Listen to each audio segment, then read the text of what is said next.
بسم اللہ الرحمن الرحیم۔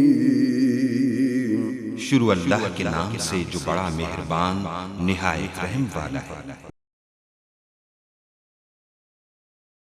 ان رب کو پیارے رب راضی ہے انہاں ان رب کو پیارے رب راضی ہے انہاں ایویں پیر چوم دے اسی اللہ والیاں دے ان رب کو پیارے رب راضی ہے ناتے ایویں پیر چوم دے اسی اللہ والیاں دے ان رب کو پیارے خالق دی کل خدائی اے انہاں دی بادشاہی خالق دی کل خدائی اے انہاں دی بادشاہی جو چاو دے نہ کر دے اے دین دے سپاہی جو چاو دے نہ کر دے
الحمدللہ نحمده ونستعینه ونستغفره ونؤمن به ونتوکل علیہ ونعوذ باللہ من شرور انفسنا ومن سیئات اعمالنا من یهده اللہ فلا مضل له ومن یضلل فلا هادی له ونشهد أن لا إله إلا الله وحده لا شريك له ونشهد أن سيدنا ومولانا محمدا عبده ورسوله صلى الله تعالى عليه وعلى آله وصحبه أجمعين.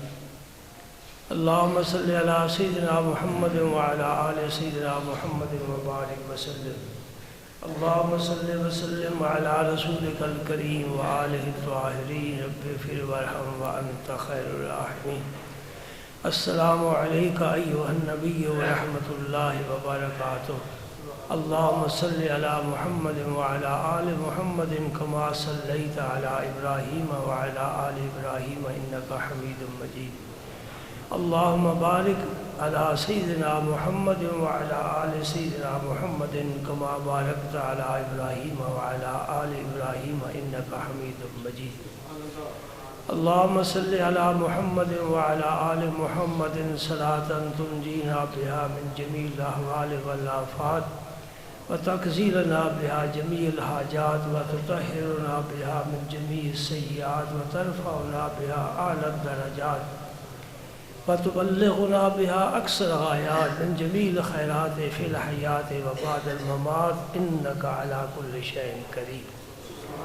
مولاي صل وسلم دائما أبدا على حبيبك خير الخلق كلهم. اللهم صل على سيدنا محمد وعلى آل سيدنا محمد صلاة دائمة مقبولة تؤدي بها عنا حقه العظيم وعلى آله وصحبه أجمعين. الصلاة والسلام عليك يا رسول الله وعلى آلك وأصحابك يا حبيب الله. أما بعد فأعوذ بالله من الشيطان الرجيم. بسم الله الرحمن الرحيم. إن الله وملائكته يصلون على النبي يا أيها الذين آمنوا صلوا عليه وسلموا تسليما. اللهم صل وسلم على رسولك الكريم وآله الطاهرين. رب اغفر وارحم وأنت خير الراحمين. اللهم صل وسلم على رسولك الكريم وآله الطاهرين. رب اغفر وارحم وأنت خير الراحمين. اللهم صل وسلم على رسولك الكريم وآله الطاهرين. رب اغفر وارحم وأنت خير الراحمين. جسے چاہ در پہ بلا لیا، جسے چاہ اپنا بنا لیا، جسے چاہ در پہ بلا لیا، جسے چاہ اپنا بنا لیا. حبشے کے غلام کو بلا لیا ہے، مکے کے سردار کو مردود بنا لیا ہے. جسے چاہ در پہ بلا لیا، جسے چاہ اپنا بنا لیا. یہ بڑے کرم کے ہیں فیصلے، یہ بڑے نصیب کی بات. اللہ اکبر. میں نے یہ شعر کیوں پڑھا ہے؟ جب آپ نماز پڑھ چکیں گے تو دیکھیں گے وہ آخری کنارے تک نمازیوں کا رش ہے. اب سین سارا خالی ہے. یہ آئیں گے صرف نماز پڑھنے کے لیے، رسول پاک کی حدیث سننے کے لیے نہیں آئیں گے. تم ہو ذوق شوق لے کر آئے ہو. کہتے ہیں ہیرا بڑا قیمتی ہے، خدا کی قسم اس حدیث کے پاک کے مقابلے میں کچھ بھی نہیں ہے.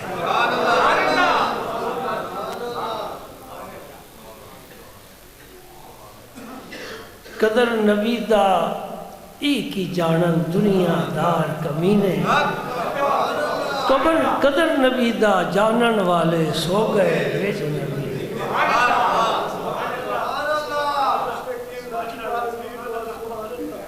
قدر پھلان دا گد کی جانے مردے کھاون والی.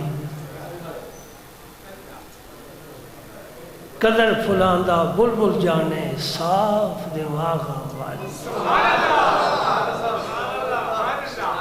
یہ وہ تحفہ میں آپ کے سامنے لاتا ہوں ہر جمعے کو، جس کے لیے ایک حدیث پاک کے لیے ایک صحابی نے مدینہ پاک سے مصر تک سفر کیا ہے. انہیں پتہ چلا ہے کہ مصر میں ایک میرے دوست بھائی صحابی رسول ہے، ان کے پاس ایک حدیث ہے، وہ میں نے نہیں سنی. تو وہ نہ سنوں تو میں ادھورا ہوں، میں ناقص اور نامکمل ہوں. اس دھرتی پر میرے رسول کی حدیث کسی کے پاس امانت ہو اور میں اس سے مستفید نہ ہوں، مجھ سے بھی زیادہ کوئی حرمہ نصیب ہو سکتا ہے؟ سبحان اللہ۔ اونٹ پر سوار ہوئے، مدینہ پاک سے مصر پہنچے اور حاکم وقت سے ملے اور اونٹ سے نہیں اترے۔ فرمایا مجھے فلاں صحابی کے گھر پہنچاؤ۔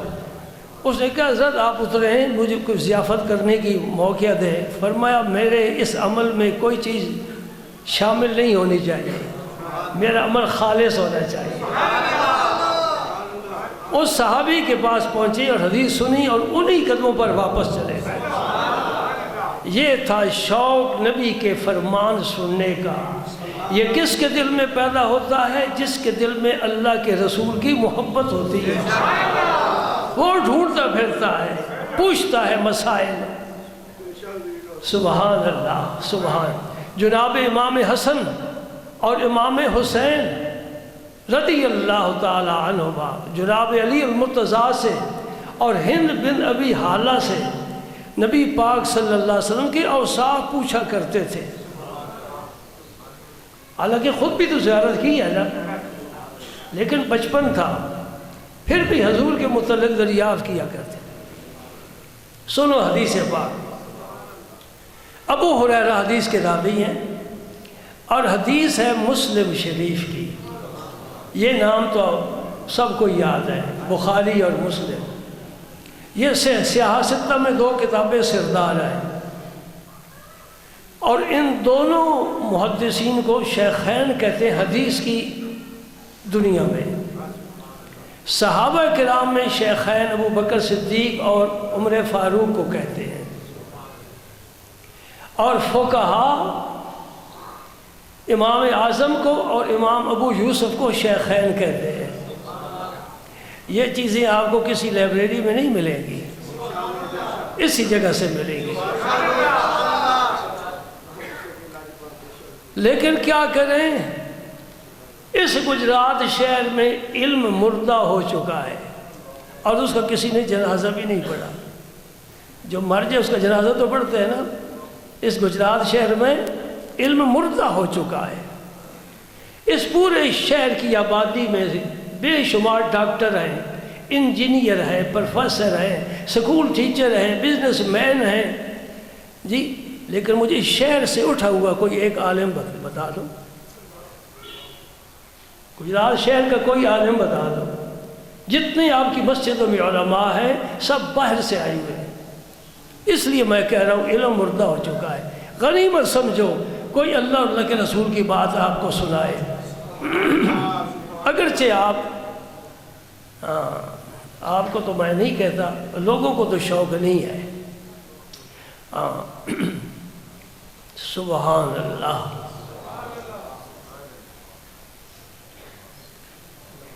علامہ اقبال کا ایک شعر ہے، وہ کہتا ہے، چلو شعروں کو کیوں پڑھتے ہیں، حضور نے کیا فرمایا؟ ایک شخص کسی اپنے بھائی دینی بھائی کے ملاقات کے لیے جا رہا ہے دوسری بستی میں۔ یہ اس امت کا واقعہ نہیں ہے، پہلی امتوں کا واقعہ حضور بیان فرما رہے ہیں۔ اور حضور کو کیسے پتہ چل گیا؟ ذہن کچھ بنانا چاہیے۔ وہ باتیں بتائی ہیں جو عرش سے بھی اوپر والی ہیں، وہ باتیں بتائی ہیں جو قیامت کے وقت ہوں گی۔ میرے نبی نے کہاں کہاں کا پتہ ہمیں نہیں دیا جی۔ حضور نے فرمایا لا الہ الا اللہ پڑھو تو فلاح پا جاؤ گے۔ لا الہ الا اللہ کا معنی کیا ہے؟ اللہ کے بغیر کوئی معبود نہیں، نہ زمین میں نہ آسمان میں، نہ مشرق میں نہ مغرب میں، نہ پہاڑوں کی غاروں میں نہ صحراؤں میں، کوئی معبود نہیں، ایک معبود ہے۔ اتنی بڑی بات کون کر سکتا ہے؟ آپ نے دیکھ لیا سارا جہان۔ بھائی ایک مزے کی بات سناتا ہوا، اشہد ان لا الہ الا اللہ، یہ شہادت ہے، اور شہادت کا معنی گواہی۔ گواہی وہی دے گا نا جس نے موقع دیکھا ہے. اور جو گزروں والے بیٹھا ہے یہاں واقع ہوا وہ کیسے گواہی دے گا؟ گواہی لینے والا کہے گا بھائی تو موقع پر موجود تھا. یہ نہیں تو پھر ہٹ جاؤ پیچھے، تو گواہی نہیں دے سکتا. گواہی وہ دے گا جو موقع پر موجود ہے. ٹھیک ہے نا بات؟ یہ کوئی منطقی بات تو نہیں ہے نا، یہ بدیہی بات ہے، ہر آدمی اس کو سمجھتا ہے. اور یہ اللہ کے ایک ہونے کی گواہی 1.25 لاکھ نبیوں نے دی ہے. آدم نے بھی یہی دی، نوح نے بھی، شیش نے بھی، ابراہیم، اسماعیل، اسحاق، یوسف، یعقوب، سب نے یہی لگائی دی. کسی پیغمبر سے پوچھو تم کہتے ہو میں گواہی دے دوں اللہ ایک ہے. گواہی وہ دے سکتا ہے جو موقع کا آپ نے دیکھا ہے کہ اللہ ایک ہے. حضرت آدم کہیں گے میں نے دیکھا تو نہیں ہے تو ایک. حضرت نوح کہیں گے دیکھا نہیں ہے تو ایک. شہادت مکمل نہیں، معذرت کے ساتھ. یہ علمی شہادت ہے، عینی شہادت نہیں ہے. چاند ایک نے دیکھا ہے وہ دوسرے کو بتاتا ہے، وہ تیسرے کو بتاتا ہے. پہلے کی شہادت عینی ہے، میں نے جی ان آنکھوں سے دیکھا ہے چاند. دوسرے کہیں گے جی ہم نے سن کر کہا ہے، ہم نے آنکھ سے نہیں دیکھا. شہادت مکمل نہیں. اب ایسا بھی آنا چاہیے جو کہے میں دیکھ کر بتا رہا ہوں.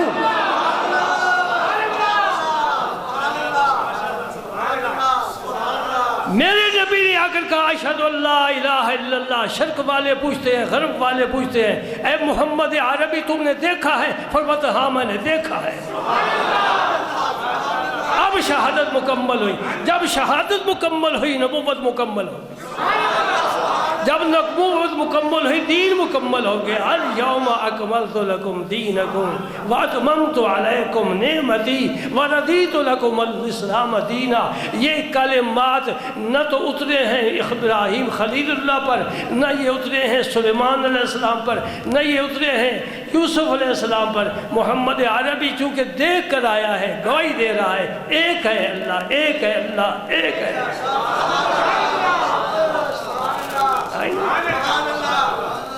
یہ بات بھی پلے باندھ لو. میرا نبی آیا، نبوت ختم کیا، صحابیت ختم. کوئی سمجھ میں بات آئی ہے؟ ان کا آنا حشر سے کچھ کم نہ تھا، اور جب پلٹے قیامت اٹھا گئے.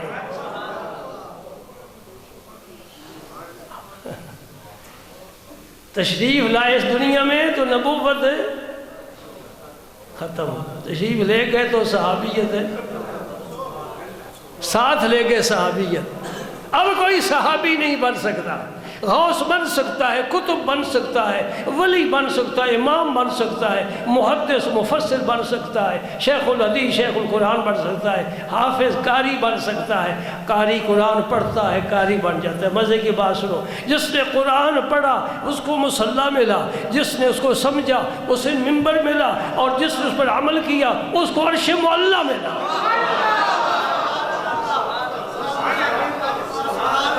یہ فضیلت قرآن دے رہا ہے، یہ فضیلت قرآن دے رہا ہے. سبحان اللہ سبحان اللہ. نبی کریم صلی اللہ علیہ وسلم فرماتے کہ ایک شخص اپنے بھائی کی، دینی بھائی، ہم کیا ہیں؟ دینی بھائی ہیں، خونی رشتہ تو کوئی نہیں نا. یہ رب کو بہت پسند ہے. کاروباری بھی بھائی ہوتا ہے، مل کر کاروبار کرتے ہیں، لیکن نہیں دینی بھائی، دین کی وجہ سے. سبحان اللہ. ہمارے ایک بزرگ تھے خاندان کے، بچپن کی میرے ذہن میں ان کی بات ہے، میں آپ تک پہنچا دیتا ہوں میرے ہی ذہن میں نہ رہے. وہ فرمایا کرتے تھے، عالم تھے، اپنے علاقے کے مفتی تھے، اور ذکر بہت ذکر فرمایا کرتے تھے. سبحان اللہ. ایسے بہت کم لوگ نظر آتے ہیں، اب تو نہیں آتے۔ وہ فرمایا کرتے تھے کوئی کسی سے ملنے کے لیے جائے تو وہ پوچھتا تو کیسے آیا؟ کہتے بغیر کام کے جانا اصل تو یہ کام ہوتا ہے۔ ذہن میں بات گئی نہیں، بغیر کام کے جانا صرف محبت کی وجہ سے، اخلاص کی وجہ سے، فرماتے ہیں یہ سب سے بڑا کام ہے، اسے لوگ سمجھتے ہی نہیں ہیں۔ میں وہی حدیث پاک بیان کر رہا ہوں۔ اللہ تعالیٰ نے اس کے راستے میں ایک فرشتے کو کھڑا کر دیا، وہ جو آ رہا ہے نا آدمی، اس سے ملاقات کر، اللہ نے پیغام دے کر بھیجا۔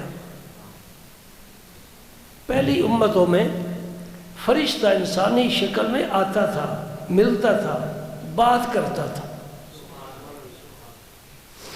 دیکھا آپ نے حضرت مریم نے کیا دیکھا؟ فَتَمَثَّلَ لَهَا بَشَرًا سَوِيًّا، کیا دیکھا؟ بشر دیکھا۔ مطلب کیا ہے؟ وہ نوریوں کا جہان ہے۔ اے نوریوں، جب زمین پر جاؤ وہاں انسان ہے، انسانوں کے لباس میں جانا۔ بڑی نکتے کی بات سمجھا رہا ہوں، غور کرنا۔ تم نوری ہو، عرشی ہو، مقبول بارگاہ ہو، معصوم ہو، لیکن جب میں تمہیں کسی کام کے لیے زمین پر بھیجوں تو پھر اپنا نوری لباس اتار دینا، ان کا لباس پہن کر جانا تاکہ تمہیں پہچان سکے، تمہارے ساتھ بات کر سکے۔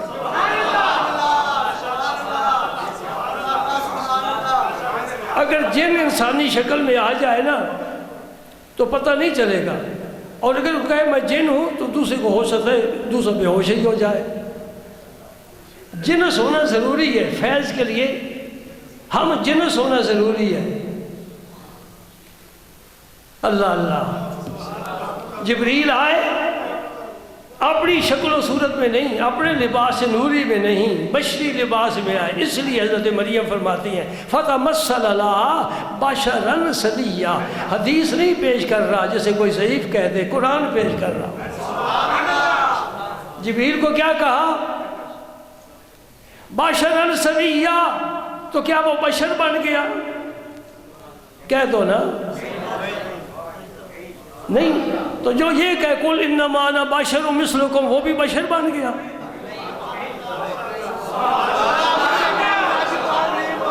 توجہ فرماؤ نا، جبریل بشر ہے نہیں بشر ہے، یہ بھی بشر ہے نہیں بشر۔ وہ مصر کی عورتوں کی محفل دیکھو جس کے سامنے کھانا پیش کر رہی ہے زلیخا، اور پھر پھل پیش کیا ہے، پھر ہر ایک کو الگ چھری دی ہے، کاٹو جی۔ ادھر یوسف علیہ السلام سے کہا تم اس دروازے سے داخل ہو کر اس دروازے سے نکل جانا، میں ذرا ان سہیلیوں کو اپنا یار دکھانا چاہتا ہوں۔ رب نے کہا پیارے ایک دفعہ آ جا، بیت المقدس سے گزر جا، ملائکہ کے جہان سے گزر جا، میں سب کو اپنا یار دکھانا چاہتا ہوں۔ یہ فلسفہ ہے معراج کا۔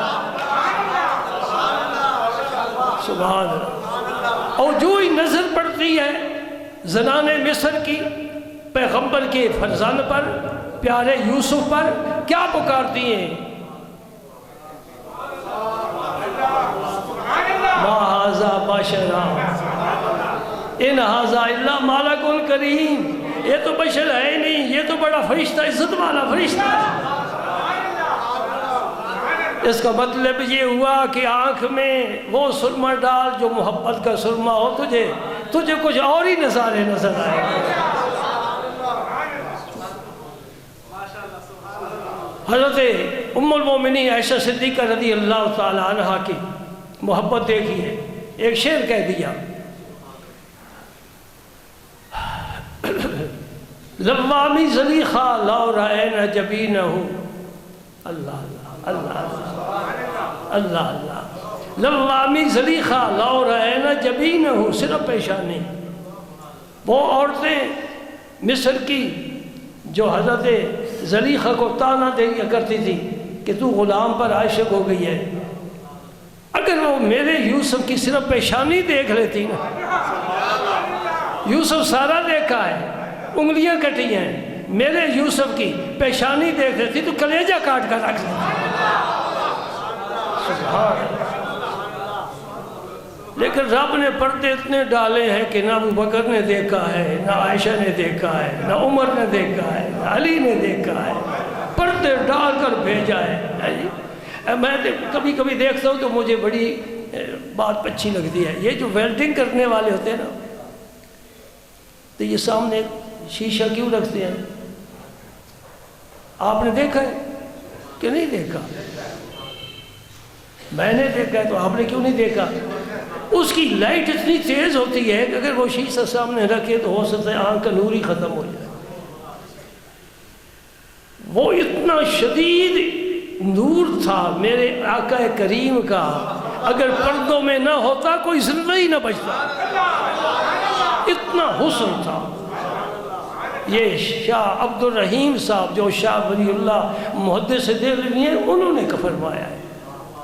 انہوں نے خواب میں سرکار سے پوچھا ہے، خود براہ راست حضور سے، رسول حسن تو آپ کا بہت زیادہ ہونا چاہیے. یوسف علیہ السلام وہاں کیسے پہنچ سکتے ہیں؟ لیکن جو یوسف علیہ السلام کا ایک واقعہ ہم نے پڑھا ہے قرآن پاک میں، آپ کے بارے میں کسی صحابی نے کوئی ایسی روایت نہیں بیان کی کہ آپ کو دیکھ کر کوئی آدمی بے ہوش ہو گیا ہو. فرمایا عبد الرحیم، میرے حسن پر رب نے پردے ڈال کر مجھے بھیجا ہے، میری حقیقت تک کوئی پہنچ ہی نہیں سکا. اللہ اکبر.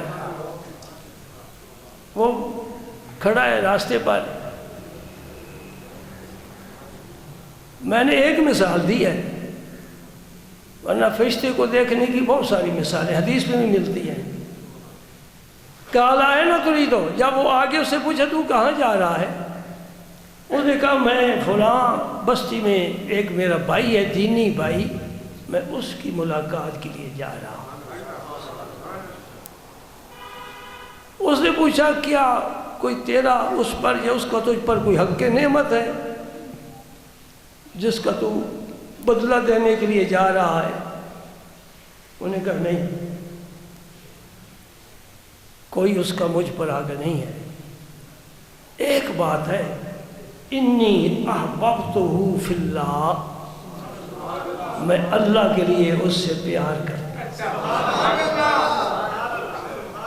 بھائی یہ جس سے ملاقات کرنے جا رہا ہے، خواہ وہ زندہ ہو خواہ وہ قبر میں ہو، برابر ہے.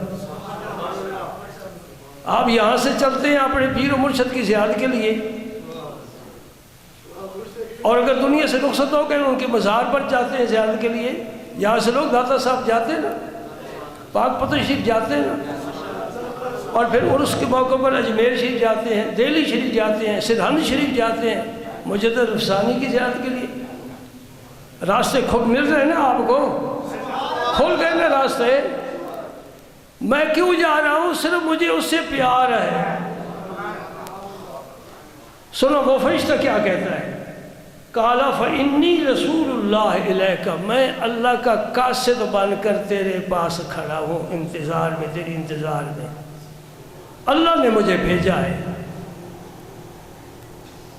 ان اللہ قد احبک کما احببتہ فی، اللہ پاک فرماتا ہے جس طرح تو اس سے میری وجہ سے پیار کرتا ہے، اس طرح میں تیرے ساتھ پیار کرتا ہوں.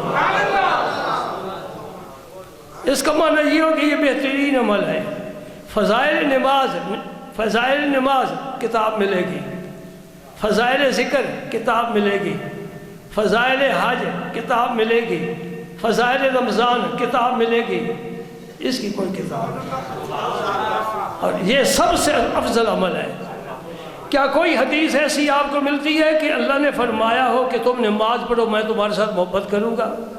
یہ ایک ذریعہ ہے، ہو سکتا ہے تم روزہ رکھو میں محبت کروں، لیکن یہ ایسا عمل ہے جس پر نص قطعی ہے کہ اللہ کی وجہ سے ایک مسلمان دوسرے مسلمان سے محبت کرتا ہے، اس کی ملاقات کے لیے جاتا ہے، اس کے مشکل وقت میں کام آتا ہے، اس کی غمی خوشی میں شریک ہوتا ہے، صلہ رحمی کرتا ہے. اگر وہ غریب ہے، کمزور ہے، یہ مالی لحاظ سے مضبوط ہے، اس کی خدمت مدد کرتا ہے تو اللہ تعالیٰ اس سے پیار کرتا ہے.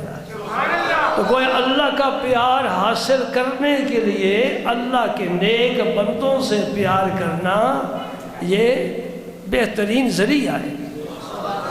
اسی وجہ سے بزرگ سفر کیا کرتے تھے اپنے مشائخ کی زیارت کے لیے، علماء کی ملاقات کے لیے، مزارات پر بھی اس لیے جاتے ہیں جی۔ کوئی بھی جس نے حدیث پاک کا مطالعہ کیا ہے وہ کبھی بھی مزارات پر جانے سے روک نہیں سکتا، اس لیے کہ نبی کریم صلی اللہ علیہ وسلم نے حکم دیا ہے کنتُ نہیتکم عن زیارت القبور الا فزوروها فإنها تذکرکم الآخرہ۔ یہ حدیث پاک کے الفاظ ہیں۔ فرمایا پہلے میں تمہیں قبروں پر جانے سے منع کیا کرتا تھا، اب میں تمہیں حکم دیتا ہوں قبروں کی زیارت کے لیے جایا کرو تاکہ تمہیں آخرت یاد آئے۔ کیسے کیسے سوئے ہوئے ہیں، کیسے کیسے لوگوں کو زمین کھا گئی ہے، کتنے نام تھے سارے مٹ گئے، ایک دن میں نے بھی مٹ جانا ہے۔ یہ سمجھنے کے لیے مزار پر جاؤ، اور اگر روحانی شخصیت ہے تو اس سے فیض لینے کے لیے جاؤ۔ میں نے دیوبندی عالم کی زبان سے یہ سنا ہے، وہ اس بات کو تسلیم کر رہا ہے وعظ کے دوران کہ قبر والے سے فیض حاصل کیا جا سکتا ہے۔ ذرا غور کرنا، قبر والے سے فیض حاصل کیا جا سکتا ہے، اس کا معنی کیا ہوا؟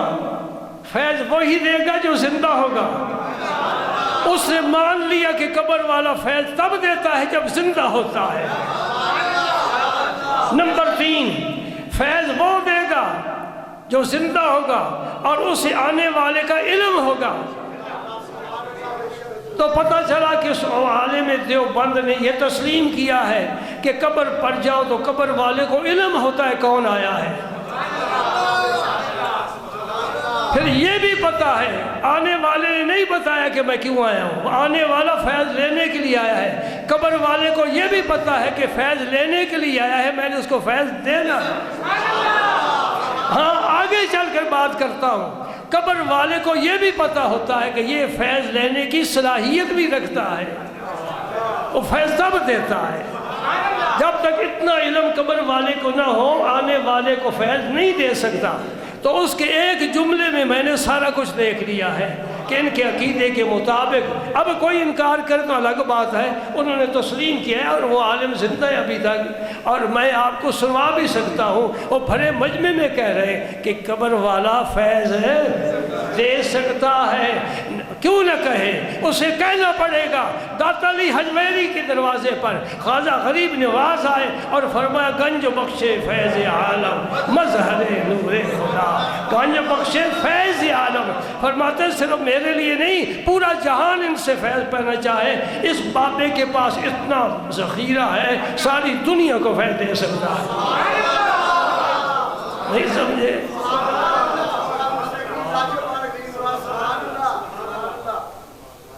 سبحان اللہ۔ فیض دینے کے بڑے طریقے ہیں، ایک تو ذکر اذکار پر لگا دیتے ہیں، کرو مجاہدے، محنت کرو۔ یہ تو ایسے ہی جیسے کہا پیدل چل کر حج کر کے آؤ، بڑا مشکل کام ہے، 70 سال چاہیے کون، اور استقامت بھی چاہیے، اللہ کا فضل بھی چاہیے، شیطان کے حملے سے بھی محفوظ ہے، وہی نہ کچھ راستے میں لوٹ لینا۔ ایک تو یہ بھی طریقہ ہے، اور کبھی کبھی ایسا بھی کرتے ہیں، ہاں بھائی ذرا آنکھ میری آنکھ سے ملا، اور کبھی سینے سے لگا کر بھی فیض عطا فرماتے ہیں۔ سبحان اللہ۔ نبی پاک صلی اللہ علیہ وسلم نے فرمایا ما صب اللہ فی صدری سببت فی صدر ابن ابی قحافہ او کما قال النبی صلی اللہ علیہ وسلم۔ اللہ نے جو علوم، جو معارف، جو اسرار، جو کچھ میرے سینے میں ڈالا ہے میں نے سارا ابو بکر کے سینے میں منتقل کر دیا ہے، اس لیے میرے بعد اس نے نبوت کا بوجھ اٹھانا ہے، پوری امت کا بوجھ اٹھانا ہے۔ خواجہ باقی باللہ رحمۃ اللہ علیہ، یہ سلسلہ عالیہ نقشبندیہ کے وہ بزرگ ہیں جو اس خطے میں پہلی دفعہ تشریف لائے، یعنی ان سے پہلے کوئی نقشبندی بزرگ اس خطے میں نہیں آیا۔ یہ مجدد صاحب کے پیر ہیں، میں جو کچھ اب بیان کرنے لگا ہوں یہ تفسیر سے میں پڑھ کر بیان کرنے لگا ہوں، کسی چھوٹے موٹے رسالے یا واصف خان کی کتاب سے نہیں جی۔ ایسی کتابیں بے سند ہوتی ہیں، سند والی بات ہو تو پھر ولی کی شان بنتی ہے۔ یوں کہہ دینا کہ شاہ دولت صاحب کے چوہے جب مرنے کا وقت آتا ہے تو وہاں حجرے میں چھپ جاتے ہیں تو مر جاتے ہیں، یہ جھوٹی باتیں، ایسی باتیں مشہور کرنی ہی نہیں چاہیے۔ اللہ اکبر، بڑی باتیں ہمارے یہاں ولیوں کی شان میں ہم نے جھوٹی بنا کر پھیلائی ہوئی ہیں، نہیں شان بھی اس پر لوگ اعتراض کرتے ہیں، جو مستند ہوگی وہ معقول بات ہوگی۔ جو میں عرض کرنے لگا ہوں میں تفسیر سے پڑھ کر عرض کرنے لگا ہوں۔ مجدد الفسانی کے پیر ہیں، اندازہ کر لو کس مرتبے کس مقام کے ولی اللہ ہیں، کس شان کے ہیں، اور ساری نقش بندیت اس خطے میں ان کے دم قدم سے پھیلی ہے اور ماشاءاللہ خوب بہار آئی ہے۔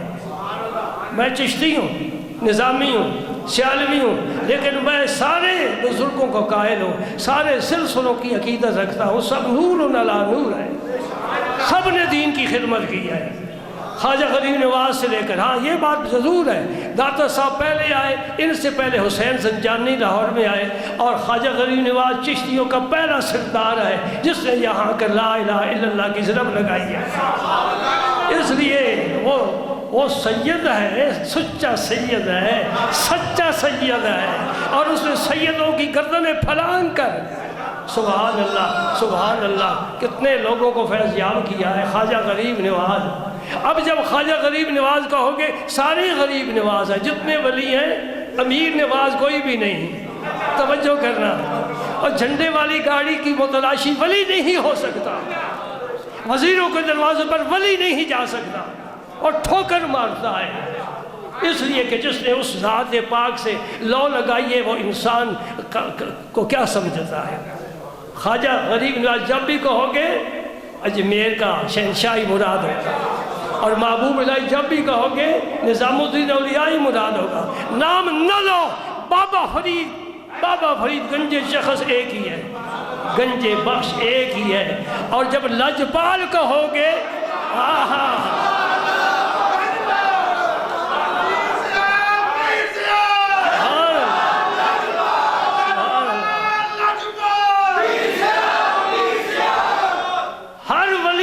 ہوتا ہے، ہر ولی لجپال ہوتا ہے، ہر ولی لجپال ہوتا ہے۔ یہاں نہیں، تو کسی اور جگہ جا کر نعرہ لگا، لجپال کا جواب میں پیر سیال ہی آئے گا۔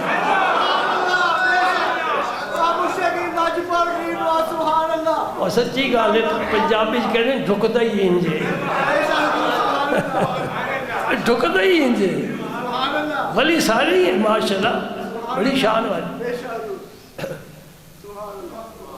مہمان آ گیا جی بے وقت، کن کا؟ خواجہ باقی باللہ رحمت اللہ علیہ کا۔ اب پڑوسی تھا نان بھائی، اور بڑا عقیدت مند تھا، اس نے دیکھا میرے شیخ کو اب پریشانی ہوگی کھانے کے سلسلے میں، اس نے فوراً کھانا تیار کیا، پیش کر دیا۔ خواجہ باقی باللہ بہت خوش ہو گئے، میرے مہمان کی خدمت بر وقت ہو گئی۔ مہمان چلا گیا تو آپ نے اسے بلایا، اب لجپالی ہے، فرمان کیا مانگتا ہے، کیا چاہتا ہے؟ بڑا سادہ تھا، آپ کی شان آپ کی عظمت اس نے دیکھی تھی، تو کہتا جی مجھے بس آپ نے جیسا بنا دیا۔ یہ تفسیر کا واقعہ ہے جی، تفسیر کا، آپ نے جیسا بنا۔ فرمایا نہیں کوئی اور تو چیز مانگ، یہ آپ نے دیکھ لیا ضرب چھوٹا ہے، کوزے میں دریات، تو کہتے ہیں تو بند کر دیا، بات ہوتا نہیں ہے۔ ہاں کوئی اللہ کا ولی ہو تو الگ بات ہے، لوٹا بھیجے سارا دریا اس میں سمٹ جائے، وہ خواجہ اجمیر ہی ہوگا۔ فرمایا کوئی اور مانگ، استعداد نہیں ہے؟ انہوں نے کہا ضرور میں نے مانگنا تھا مانگ لیا۔ فرمایا اچھا، مسجد میں لے گئے، اس کو سینے سے لگایا۔ ایک ان بزرگوں کی توجہ ہوتی ہے، توجہ اتحادی، اس سے بچنا، یہ نہ کسی سے مانگنا، توجہ اتحادی، ورنہ دکان پر نہ جا سکو گے، نہ گھر جا سکو گے، سیدھے قبرستان جانا پڑے گا۔ توجہ اتحادی، آپ نے اس پر توجہ اتحادی ڈالی، فارغ کر دیا۔ تفسیر میں لکھا دیکھا ہے کہ جب مسجد سے باہر نکلے دونوں، خواجہ باقی باللہ اور نان بھائی، دیکھنے والا پہچان نہیں سکتا تھا کہ خواجہ باقی باللہ کون ہے تو نان بھائی کون ہے، ایک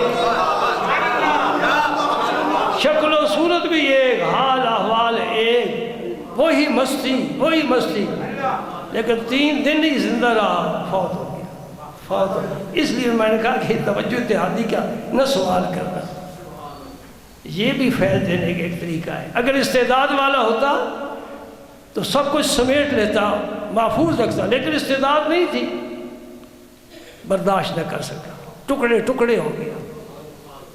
لیکن کرنے والے نے تو کر دیا نا، کرنے والے نے۔ میرے آقا کریم سے یہ فیض چلا ہے، اور سب سے پہلے یہ فیض حضور نے ابو بکر صدیق کو عطا فرمایا۔ اور پھر کبھی کوئی موقع کسی نے، ایک صحابی نے آپ کو وضو کرایا تہجد کے وقت، یار خوش ہو گیا۔ شہزادی صاحب فرماتے ہیں یہ لوگ بڑے عجیب ہوتے ہیں، بڑے عجیب ہوتے ہیں، بڑے عجیب ہوتے ہیں۔ آپ نے فرما دیا سل کا معنی مانگ، فارسی میں ترجمہ کرتے خواہ بے خواہ، مانگ کیا چاہتا ہے۔ صحابی نے حد کر لیا، گویا پہلے ہی سوچا ہوا تھا، بڑا ذہین نکلا، صحرا نشین، لیکن نبی پاک کی صحبت میں اتنا فیض پایا۔ حضور نے فرمایا مانگ، کیا مانگتا ہے؟ کیا مانگا؟ اس سے کیا سمجھ آئی؟ سال 2 حرف ہے، سین اور لام 2 حرف ہیں، یہ 2 حرف میں نبی کے اختیارات بتا رہے ہیں۔ یہ وہی کہے گا نا، ہاں بھائی مانگ کیا چاہتا ہے؟ جو بہت کچھ دینے پر قادر ہو، جو مانگے دے سکتا ہو، جتنا مانگے دے سکتا ہو، جہاں مانگے وہاں دے سکتا ہو۔ ایک فقیر تو نہیں کہہ سکتا سال مانگ، بھائی مجھ سے کیا مانگتے ہیں؟ تو کیا دے گا، تیرے پاس ہے ہی کیا۔ صحابی نے یہ نہیں کہا یا رسول اللہ میں تو اللہ سے مانگوں گا، آپ نے ہمیں یہی سبق دیا ہے، توجہ کرنا ذرا۔ کہتے ہیں نا جو مانگنا اللہ سے مانگو، بالکل ٹھیک کہتے ہیں، میں بھی یہ اسی حق میں ہوں۔ اب سرکار نے اسے اجازت دے دی ہے کہ مانگ، یعنی مجھ سے مانگ۔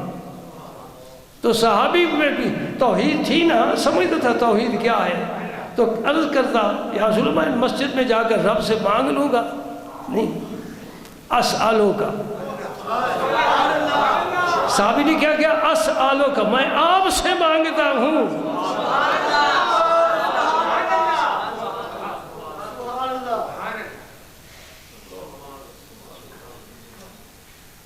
اچھا اب مسئلہ کھل گیا، غیر سے مانگنا شرک ہے، رسول اللہ سے مانگنا شرک نہیں ہے۔ اللہ سے مانگنا، رسول اللہ سے مانگنا، ولی اللہ سے مانگنا، ایک ہی مانگنا ہے، غیر اللہ نہیں ہے۔ اگر غیر اللہ ہوتا، اللہ کا رسول، کلمے میں ان کا نام نہ آتا۔ بڑی مضبوط بات کر رہا ہوں، اگر یہ غیر اللہ ہوتے کلمے میں ان کا نام نہ آتا، کلمے کا جز ہے ان کا نامی اسم گرامی۔ اب غیر اللہ نہیں، حبیب اللہ ہے، رسول اللہ ہے، یہ کریم ہے، رحیم ہے، رؤوف ہے۔ صحابی نے عرض کیا سالوں کا مرافقتک فی الجنہ، کھڑا زمین پر ہے، سوال جنت کا کر رہا ہے۔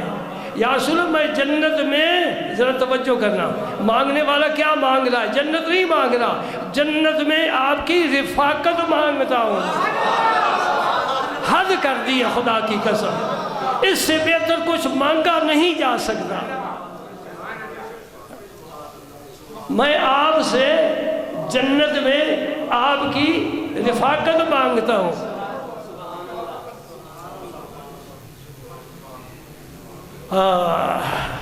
تجھ سے تجھی کو مانگ کر مانگ لی ساری کائنات۔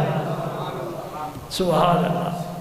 صحابی کا یہ عقیدہ بالظاہر ہو گیا نا، کہ جنت بھی حضور دے سکتے ہیں، اپنی رفاقت بھی عطا کر سکتے ہیں، اس لیے اسی سے مانگو، جو مانگنا ہے سب کچھ مل جائے گا۔ اسألو کا مرافق۔ آگے سنو حدیث پاک کا ایک فقرہ، یہی انتہا تھی بھائی۔ فرمایا آوا غیر ذالک، میرے صحابی بس یہی کچھ، یعنی ہم تو اور بھی تمہیں دینے کے لیے تیار ہیں، تو ہی نالا چل کلیوں پر کنار کر گیا، وگر گلشن میں علاج تنگی داواں بھی ہے، تو مانگتا جاتا ہم دیتے جاتے۔ وہ کریم ہے، کریم ہے۔ پھر آپ نے کیا فرمایا کہ سجدوں کے ساتھ تو میری اس معاملے میں مدد کر، یعنی آپ نے رغبت دلا دی، سجدے زیادہ کیا کر، انشاءاللہ میری رفاقت تجھے حاصل ہو جائے گی۔ اب یہ مسئلہ میں نہیں چھیڑتا کہ ایک آدمی کے ایک محلہ ہے تو اس کی رفاقت میں کتنے لوگ رہ سکتے ہیں؟ ازواج مطہرات ہوں گے، 4 یار بھی ہوں گے، حسنین کریمین بھی، خاتون جنت بھی، اور پھر آپ کی آل پاک، پھر صحابہ کرام کا طویل سلسلہ ہے، پھر تابعین کا، تبع تابعین کا، پھر امت کے ولیوں کا۔ آج کوئی بندہ یہ مانگے اللہ کے رسول سے تو انشاءاللہ اس سے بھی رفاقت ملے گی۔ وہ ایک ہستی کی رفاقت کس کس کو مل سکتی ہے؟ ہماری سوچ سے یہ بالا تر بات ہے، سب ہی حضور کی رفاقت میں ہوں گے۔ سبحان اللہ، سبحان اللہ۔ تو حدیث پاک سے ہم نے کیا سمجھا ہے؟ اللہ کرے ہمیں عمل کی بھی توفیق مل جائے۔ دینی بھائیوں سے ملاقات رکھنا، محبت رکھنا، دینی بھائیوں سے محبت رکھنا، ملاقات رکھنا، اپنے مرشد کی زیارت کے لیے جانا آنا، جانا آنا، اسی جانے آنے میں تیری دین کی بہتری ہے۔ وآخر دعوانا الحمدللہ۔